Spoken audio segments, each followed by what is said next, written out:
Hello everyone, जय Hind public. आज हम लोग इस वीडियो में नीट का बहुत ही एक इम्पॉर्टेंट क्वेश्चन हम लोग देखेंगे पब्लिक, जो 2020 में पूछा हुआ है और ये एनसीईआरटी बुक का ये क्वेश्चन है।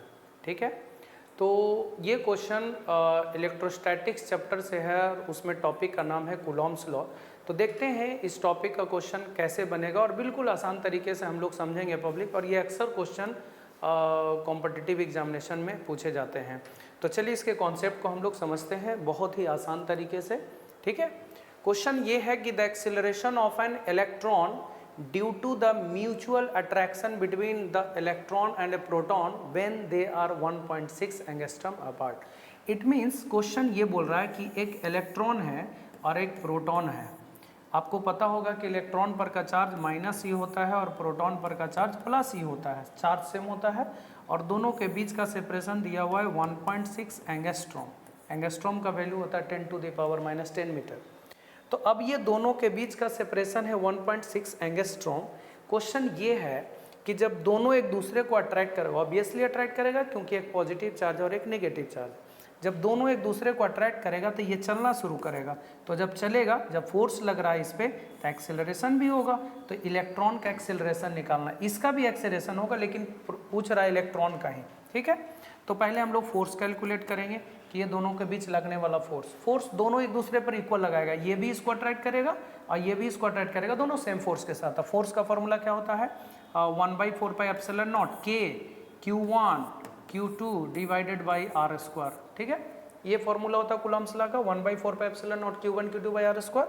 अब इस पे फोर्स लग रहा, तो फोर्स का फॉर्मूला होता है मास इंटू एक्सेलरेशन। तो मास अगर इलेक्ट्रॉन का लेंगे तो एक्सेलरेशन भी इलेक्ट्रॉन का होगा, K Q1 Q2 by R square, यानी E square divided by R square.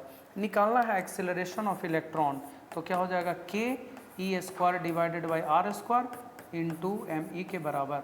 Just इसका वैल्यू हम लोग रख रहे हैं पब्लिक, तो एक्सेलरेशन ऑफ इलेक्ट्रॉन हो जाएगा K का वैल्यू 9 इंटू 10⁹ गिवन भी है, देख सकते हैं 1/4πε0 को ही K बोल रहे हैं और इसका वैल्यू 1.9 इंटू 10⁹ होगा।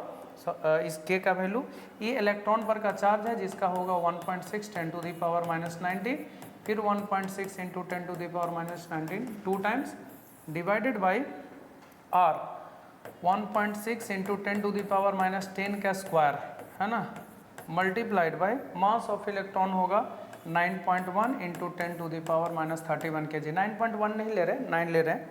ठीक है ना, तो आप देख सकते हैं, देखिए 1.6 दो बार है तो दो बार ये कट जाएगा। ठीक है, और 9 से 9 भी कैंसिल हो जाएगा। देखिए पावर कैलकुलेट करो, ऊपर में हो जाएगा 19 19 38, 38 में से 9 गया -29। ठीक है, डिवाइडेड बाय यहाँ पर हो जाएगा 20, 10 के पावर -20 और -31 -51 हो जाएगा। ठीक है, ये ऊपर जाएगा तो प्लस में 10 के पावर -29 और +51, तो ये कितना आ जाएगा? 10⁻21 और हो जाएगा 22 है ना, 22, तो 10 के पावर 22 इतना आपका आएगा एक्सेलरेशन ऑफ इलेक्ट्रॉन, यानी मीटर पर सेकेंड स्क्वायर के बराबर।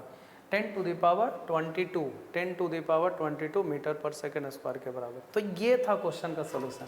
इसमें जस्ट कुछ नहीं, कूलॉम्स लॉ लगाना है, फोर्स का फॉर्मूला मास इनटू एक्सेलरेशन, और कुछ नहीं। अगर प्रोटॉन का कहता तो यहाँ पे मास ऑफ प्रोटॉन लेते तो एक्सेलरेशन ऑफ प्रोटॉन होता, और बाकी फोर्स का फॉर्मूला सेम, क्योंकि दोनों एक दूसरे पर इक्वल और अपोजिट फोर्स लगाएगा। आई होप ये पूरा कॉन्सेप्ट समझ में आ गया होगा, और ये बहुत ही आसान तरीके से पब्लिक हमने समझाया। अगर आपको अच्छा लगे तो इसको शेयर जरूर कीजिएगा। Thank you, thanks for watching.